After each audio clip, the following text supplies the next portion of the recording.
Hi hello good morning. మీరు చూస్తున్నారు trending soft YouTube channel.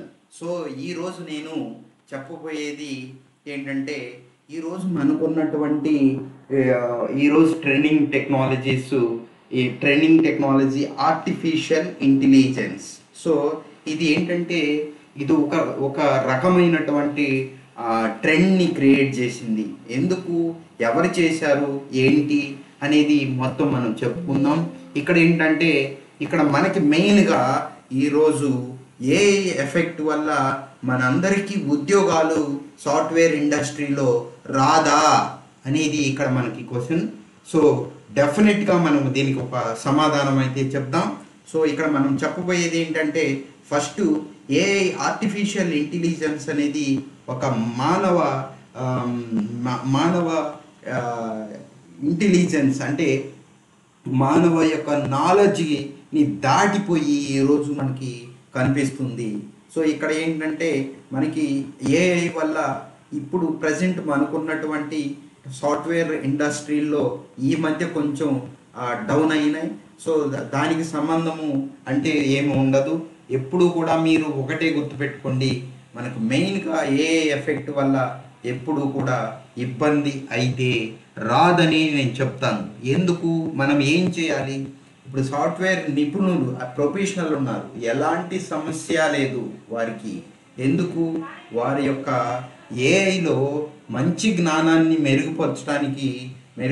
మెరుగుపరుచుకున్నట్లయితే job మార్కెట్లో ఎప్పుడు కూడా పతనము ఉండదు, పతనము చేయదు. ఎందుకు, సో ఎవరు చేస్తారు, అది మానవుడు చేస్తాడు. అంటే మనం చేస్తాం, అంటే ఎవరైతే డెవలపర్స్ కొత్త టెక్నాలజీని నేర్చుకుని అది చేయటానికి ట్రై చేస్తారో, మనిషి చేస్తేనే ఏఐ నడుస్తుంది. సో మనిషి లేకుండా ఏఐ లేదు. కాబట్టి ఏదైనా సరే ఏఐ అనేది ఒక రోబో, అంటే మనిషి క్రియేట్ చేసినటువంటి ఒక ఆర్టిఫిషియల్ ఇంటెలిజెన్స్. అంటే ఒక మానవుల యొక్క మేధస్సుకి ఇది ఒక నిదర్శనం అని చెప్పుకోవచ్చు. ఎప్పుడు కూడా సాఫ్ట్వేర్ రంగంలో ఏఐ అనేది ఒక ట్రెండ్ని క్రియేట్ చేస్తుంది. ఎప్పుడు కూడా సాఫ్ట్వేర్ పరిశ్రమ మీకు ఎప్పుడు కూడా స్వాగతిస్తుంది. ఎప్పుడు మనకు స్వాగతిస్తుంది అంటే మనము ఎప్పటికప్పుడు ఎవరికైతే టెక్నాలజీలో పట్టు ఉందో వారికి మాత్రం ఎప్పుడు కూడా సాఫ్ట్వేర్ ఇండస్ట్రీలో స్వాగతం చెప్తూనే ఉంటుంది. మీరు గుర్తుపెట్టుకోండి, ఈరోజు మనం కొంతమంది ప్రొఫెషనల్స్ కంపెనీల్లో జాయిన్ అయ్యారు. సో ఒకే టెక్నాలజీ మీద వర్క్ చేస్తుంటారు, కానీ వాళ్ళు అప్డేషన్ అనేది చేసుకోరు. సో అలాంటి వారికి ఇబ్బంది అయితే ఉంటుందా అంటే ఈరోజు ఉంటుందని చెప్పుకోవచ్చు. ఎందుకంటే ఇప్పుడు ప్రతి ఒక్క టెక్నాలజీలో కూడా మనము అప్డేట్స్ వస్తున్నాయి. ప్రతి ఒక్క అప్డేట్ని కూడా మనం స్వాగతించి మనం కూడా అప్డేట్ అవ్వడానికి ట్రై చేయాలి. ఎటు పరిస్థితుల్లో ఎప్పుడు కూడా మనము కొత్త టెక్నాలజీ వైపు మగ్గు చూసుకుంటూ కొత్తవి టెక్నాలజీ ఏమున్నాయి, ట్రెండింగ్ ఏముంది, ప్రజెంట్ ఏం నడుస్తుంది అనేది మనం ఎప్పటికప్పుడు చూసుకుంటూ ముందుకు వెళ్ళిపోతున్న రోజే మనకి సాఫ్ట్వేర్ ఇండస్ట్రీలో ఎలాంటి ప్రాబ్లం అయితే రాదు. సో ఎవరికి ప్రాబ్లం వస్తుంది, సో ఎవరైతే మనకి మెయిన్గా దాని మీద పట్టు లేకుండా ఉంటారో, అంటే ఒక సాఫ్ట్వేర్ మీద ఒక టెక్నాలజీ మీద చేస్తూ ఉంటారు, కానీ వాటి మీద పట్టు డెప్త్గా ఉండదు. ఏదో పైన అలా నేర్చేసుకొని అది డెవలప్ చేస్తూ ఉంటారు, కానీ అలాంటి వారు ఎప్పుడూ కూడా భయపడుతూ ఉండాలి. సో అలా కాకుండా ఈరోజు మనం ఒక ట్రెండ్ని క్రియేట్ చేయాలి, మనకంటూ ఒక స్థానాన్ని క్రియేట్ చేసుకోవాలి అని అంటే సాఫ్ట్వేర్ ఇండస్ట్రీలో మనం ఎప్పుడు కూడా అప్డేట్లో ఉండాలి, కొత్త టెక్నాలజీ నేర్చుకోవాలి. సో మనకి ఎప్పుడు కూడా భయపడాల్సిన అవసరం ఉండదు ఆ టైంలో. సో ఈరోజు ఎందుకు అలా అయ్యింది అని అంటే ఇప్పుడు కొత్తగా మార్కెట్లోకి వచ్చేవాళ్ళు డెవలపర్స్ ఎలా ఉంటుంది, వాళ్ళకి కొత్త రిసోర్సెస్ ఉన్నాయి, నేర్చుకునే ప్లాట్ఫామ్స్ ఉన్నాయి. సో డిఫరెంట్గా ఉన్నాయి. వాళ్ళు ఫర్ ఎగ్జాంపుల్ యూట్యూబ్ తీసుకుంటే ఎన్ని టెక్నాలజీల్లో కానీ డిఫరెంట్ ఫీల్డ్లో ఏది కావాలన్నా ఎలా కావాలన్నా దొరికే పరిస్థితి ఈరోజు ఉంది. సో కాబట్టి ప్రతి ఒక్కరు కూడా అంటే ఓ, కొత్తగా వచ్చే ట్రెండ్ డెవలపర్స్ అంతా కూడా కొత్త కొత్త టెక్నాలజీ నేర్చుకుని అప్డేట్లో ఉండి మనము సాఫ్ట్వేర్లో ఎంటర్ అవుతున్నట్లయితే వాళ్ళకి కొత్త కొత్త ప్యాకేజీలు మంచి మంచి సక్సెస్ అనేది వాళ్ళకి ఈరోజు మనం చూస్తున్నాం. సో కాబట్టి అందరూ కూడా ఆ, దాదాపుగా కొత్త కొత్త టెక్నాలజీల్లో ఇంట్రెస్ట్ చూపుతూ ముందుకు వెళ్తూ ఉన్నట్లయితే వాళ్ళకి ఎప్పుడు కూడా ఆ ప్రాబ్లం అయితే రాదు. సో ఎందుకు ఈరోజు ఏఐని మనం చెప్పుకోవాల్సి ఉంది అని అంటే, ఫస్ట్ ఆఫ్ ఆల్ ఇక్కడ మనకి రిక్వైర్మెంట్స్ ఏమేమి కావాల్సి ఉంది, ఏమేమి పెరిగింది మనకి ఏఐలో. ఇక్కడ కొత్త కొత్త టెక్నాలజీస్ వచ్చినాయి. ఒకటి సాఫ్ట్వేర్లో మనకి ఇక్కడ కొత్త రిక్వైర్మెంట్స్ వచ్చినాయి. అంటే ఇక్కడ మనకి ఏం లేదు, ఫాస్ట్ డెవలప్మెంట్ అనేది పెరిగింది. అంటే నంబర్ ఆఫ్ డేస్ అనేది రెడ్యూస్ చేయటం జరిగింది. అంటే ఒక ప్రాజెక్ట్ డెవలప్మెంట్ టైం అనేది ఒక 6 months ఉన్నట్లయితే ఈరోజు 3 to 4 monthsలో కంప్లీట్ అయ్యే పరిస్థితి ఉంది. అంటే డిపెండింగ్ అపాన్ దేర్ రిక్వైర్మెంటు, అలాగే అవసరాన్ని బట్టి, క్లయింట్ అవసరాన్ని బట్టి అలా నంబర్ ఆఫ్ డెవలపర్స్ని పెంచుకోవటము అలా జరుగుతూ ఉంది. సో కాబట్టి ఇంతకు ముందు ఉన్న ట్రెండ్కి ఇప్పుడు ట్రెండ్కి ఏంటంటే మెయిన్గా టయాన్ని మనం రెడ్యూస్ చేసుకుంటున్నాం. అలాగే లెస్ అమౌంట్ ఆఫ్ శాలరీస్ కూడా కొంచెం రెడ్యూస్ అవుతూ వచ్చాయి. సో ఇబ్బంది ఏమి ఉండదు. ఎవరికైతే మంచి నాలెడ్జ్ ఉంటుందో, పట్టు ఉంటుందో వాళ్ళు ఎప్పుడు కూడా మంచి మంచి ప్యాకేజీల్లోనే ఉంటారు. అది దానికి ఎప్పుడు కూడా ఎండింగ్ అంటూ ఉండదు. సో మీరు ఎప్పుడు కూడా దాని మీద కాన్సన్ట్రేట్ చేస్తూ కొత్త కొత్త టెక్నాలజీలో నాలెడ్జ్ని గెయిన్ చేయండి. ఎప్పుడు కూడా మీకు ఈజీ వరిస్తుంది. సో ఒకటి గుర్తుపెట్టుకోండి, ఎప్పుడు కూడా మనము ప్రీవియస్గా ఉన్నాము అలానే ఉంటాము, ఇది వరకేదో నడిచిపోయింది అనుకుంటే ఈరోజు నడిచే పరిస్థితి కనపడట్లా. సో కాబట్టి మీరు ఎప్పుడు కొత్త కొత్త టెక్నాలజీల్లో అప్డేట్ అవ్వండి. సో ఏమి జరుగుతుంది అనేది తెలుసుకుంటూ ఉండండి. ఎప్పటికప్పుడు కొత్త కొత్త నాలెడ్జ్ని గెయిన్ చేస్తూ ఉండండి. ఈరోజు ఆర్టిఫిషియల్ ఇంటెలిజెన్స్ వల్ల మొత్తము టోటల్గా జాబ్ మార్కెట్ కొలాప్స్ అయిపోతుందా అనేది పెద్ద ఈరోజు క్వశ్చన్. అంటే మనకి ఏ ఎఫెక్ట్ వల్ల మనకి ఉద్యోగాలు రావా అనేది ఈరోజు పెద్ద క్వశ్చన్ మార్క్గా తయారైంది.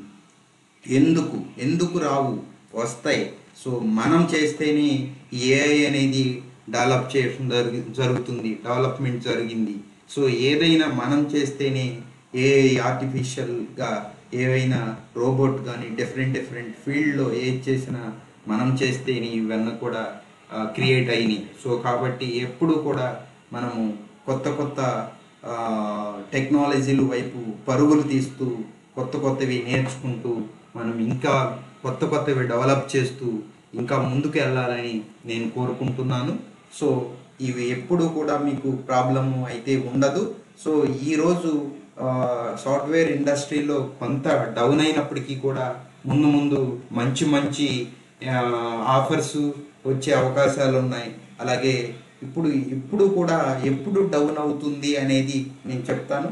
సో ఒక సాఫ్ట్వేర్ ఇండస్ట్రీ డౌన్ అవుతుంది అని అంటే, ఎప్పుడు డౌన్ అవుతుంది అని అంటే, ఎప్పుడైతే మానవులు పుట్టడము ఆగిపోతుందో అప్పుడు ఆగిపోతుందేమో కానీ మానవుల యొక్క ఉత్పత్తి, మానవుల యొక్క పెరుగుదనం, అంటే మనిషి యొక్క పుట్టుక అనేది ఆగనంత వరకు కూడా ఈ టెక్నాలజీ కూడా అలా వెళ్ళిపోతూనే ఉంటుంది. ఎప్పుడు కూడా ఇది ఆగదు.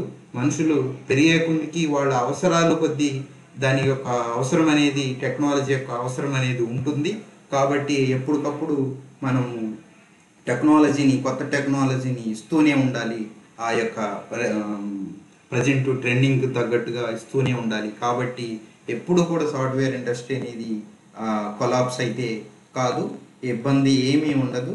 మీరు కొత్తగా వస్తున్న వాళ్ళకి నేను ఒక సజెషన్ చెప్తాను. సో ఇప్పుడు ఆల్రెడీ కొంత ఈ టైంలో మనకి ఇక్కడ కొంత సాఫ్ట్వేర్ ఇండస్ట్రీలో కొంత టైం అనేది జాబులు పోవటం కానీ ఇలాంటివి కొన్ని జరిగినాయి. సో అలాంటివి అయితే చిన్న ఇబ్బందుల వల్ల కంపెనీలు కొన్ని ప్రాబ్లం వల్ల, ఇంటర్నల్గా ప్రాబ్లం ఉండటం వల్ల కొన్ని తీయటము, అలా కొన్ని క్లయింట్స్ లేకపోవటము, అలాంటివి జరగటం వల్ల అవి బిజినెస్ అన్న తర్వాత ఈ అప్ అండ్ డౌన్స్ అనేవి కామన్గా ఉంటాయి. మీరు ఎప్పుడు కూడా డిస్కరేజ్ కావద్దు.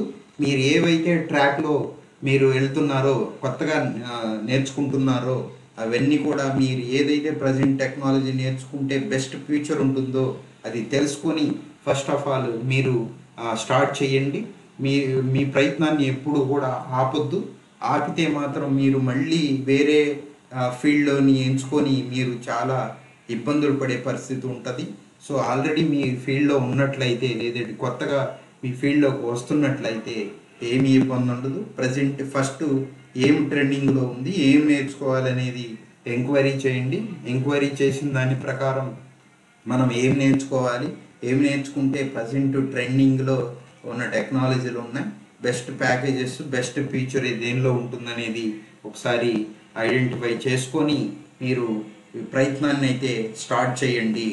సో ఇప్పుడే డే 1 నుంచే ఎప్పుడైతే మీరు ఒక కోర్సుని నేర్చుకోవడం స్టార్ట్ చేస్తారో ఆ డే 1 నుంచి మీరు ఫస్ట్ ఆఫ్ ఆల్ ఏదైతే నేర్చుకున్నారో అది రియల్ లైఫ్లో ఎలా మలుచుకోవాలి, ఇది ప్రాజెక్ట్ వైజ్గా మీరు నేర్చుకున్నటువంటి ఏదైతే ఉందో అది మీ ఫీల్డ్కు తగ్గట్టుగా ఎలా మలుచుకోవాలో అనేది ఒక ప్రాజెక్ట్ పరంగా దాన్ని అలా కన్వర్ట్ చేసుకోండి. ఆ ప్రాజెక్టులు ప్రతి ఒక్కటి కూడా ప్రాజెక్టులో అది మనం యూజ్ చేస్తున్నప్పుడే మనం నేర్చుకున్న దానికి అనేది ఒక ఇది ఉంటుంది, మనం నేర్చుకున్న దానికి ఒక ఉంటుంది. సో కాబట్టి మనము ఏదైతే నేర్చుకుంటామో దాన్ని మన ప్రాజెక్ట్లోకి కన్వర్ట్ చేసుకోండి. కన్వర్ట్ చేసుకుని దాన్ని ఎలా ఉపయోగపడుతుంది, దాన్ని ఇంకా మనం ఏమి నేర్చుకోవాలి, దీని యొక్క ఇంపార్టెన్స్ ఏంటనేది ప్రతి ఒక్కటి పిన్ టు పిన్ ముందుగా తెలుసుకొని ప్రాజెక్ట్లో డే 1 నుంచే ప్రాజెక్ట్ చేయడానికి స్టార్ట్ చేయండి. అలా నేర్చుకుంటూ ప్రతిదీ కూడా నేర్చుకున్న ప్రతిదీ కూడా మనకి ప్రాజెక్ట్లో ఉపయోగపడుతుంది. సో ఆ ప్రాజెక్ట్లో ఉపయోగపడే ప్రతి ఒక్క కాన్సెప్ట్ని కూడా మన ప్రోగ్రామ్ అంటే మన ప్రాజెక్ట్ కింద మలుసుకుని మీ project end of the day మీరు ఎప్పుడైతే మీ కోర్స్ కంప్లీట్ అవుతుందో ఒక ప్రాజెక్ట్ని కంప్లీట్ చేయండి. అది మీకు తెలియకుండానే మీకు ఒక అద్భుతమైన అనుభూతి కలుగుతుంది. సో అది ఎక్స్పీరియన్స్ అది. సో మనం ఇది చేయగలిగామా అంటే ఇంకా దీని తర్వాత ఇంకా బెటర్గా ఏం చేయొచ్చు అనేది తర్వాత మీకే ఆటోమేటిక్గా మీకు ఒక ఐడెంటిఫికేషన్ అనేది వస్తుంది. సో మీరు అలా ఏదైతే నేర్చుకుంటున్నారో అది కంపల్సరిగా మీరు ప్రాజెక్ట్లోకి కన్వర్ట్ చేసుకుని ఒక ప్రాజెక్టుని కంప్లీట్ చేయండి. సో దాని ప్రకారంగా మీరు కొత్తవి మీకు ఆటోమేటిక్గా మీకు తెలుస్తాయి. ఓన్లీ కోర్స్ నేర్చేసుకుని వదిలేస్తే కాదు, దాని మీద ప్రాక్టీస్ చేయాలి. దాని మీద ప్రాక్టీస్ చేసుకుంటూ సో ముందుకెళ్ళినట్లయితే మనకి బెస్ట్ ఫ్యూచర్ ఉంటుందని నేను సజెస్ట్ చేస్తున్నాను. So thank you very much. మీకు నచ్చితే లైక్ చేయండి, షేర్ చేయండి, సబ్స్క్రైబ్ చేయండి. Thank you very much.